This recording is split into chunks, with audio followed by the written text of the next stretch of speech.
Hey everybody, welcome back to Golf Test Dummy, the channel where I use my game to help your game. And today, I've got a product review for you. Check this out.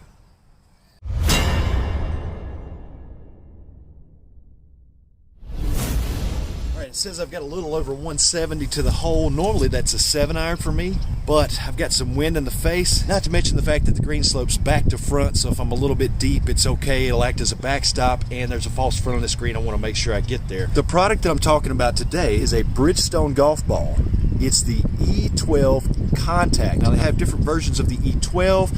I've played the E6. I played that all through the wintertime, and I love that golf ball, the Bridgestone E6.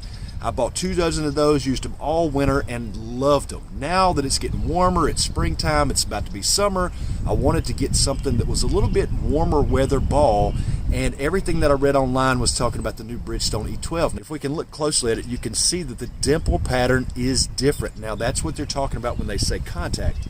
Let me step up here and hit this shot real quick, and I'll get back to you.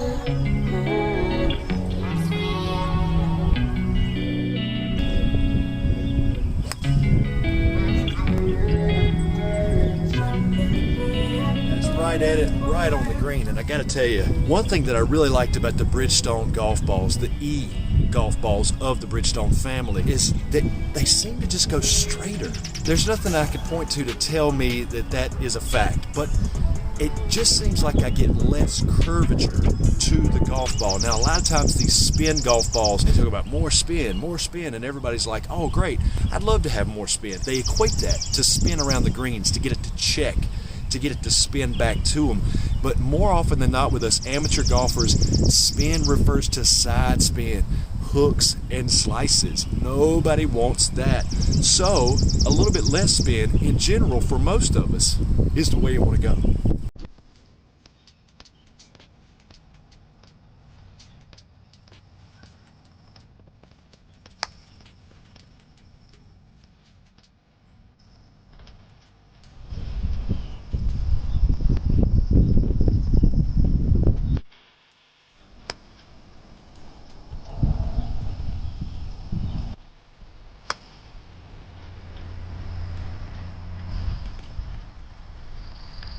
Might be just a touch short, but that's dead on line.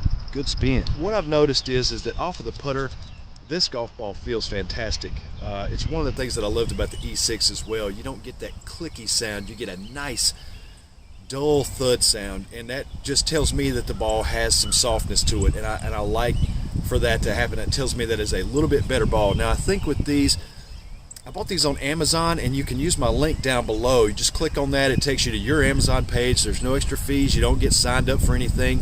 But if you purchase anything through Amazon, it can be anything, by clicking the link down below this video and going to Amazon that way, it helps my channel out. So if you're gonna buy these, buy them off Amazon. I think I paid $28 or $29 per dozen, which is a really good value.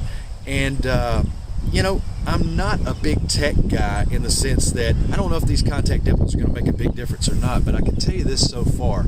The balls that I've hit with this have been fairly straight. I'm not getting a lot of hook spin or slice spin on them. They're performing well around the greens. They're putting really well. I love the sound of it.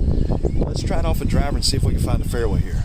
One of the big things that I wanted to accomplish today was comparing the E6 to the E12. Is there a big difference? After playing the E6 for several months and then playing the E12 for several rounds now, I honestly can't pick out much of a difference. Yeah, right down the right center, exactly how I drew it up. Just a tiny little bit of fade. That ball stayed really straight. It's high, good launch, good sound, good feel. Love it so far. Okay, so I'm playing the par 3s really well today. I'm hitting all these greens. I haven't made a single birdie putt as of yet. I need some birdies. So let me set you down here.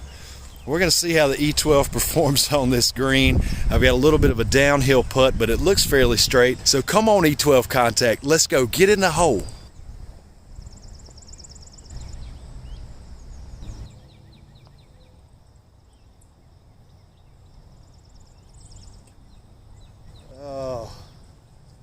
The saga continues.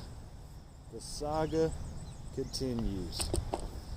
Another par. All right, so we're here about 70 yards away from the center of the green. The wind is swirling.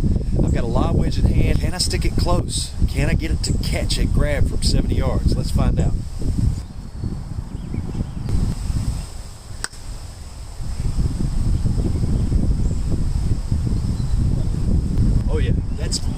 That stopped really well, checked up, held up in the wind. It looks like it's about 3 feet from here, but I bet when I get up, it's probably closer to 5 or 6 feet. Okay, so it split the diff. It came out to be 4 feet, and I did actually make the birdie putt. I didn't carry the camera up there and get it on camera, but that was my only birdie of the day. Hit another really good wedge shot here. I mean, just all day off of the wedges, off of the driver, off of the putter, off of the irons. All the strikes with this were just fantastic. I love the Bridgestone E line of golf balls. As I said, I played the E6 all winter. It was fantastic.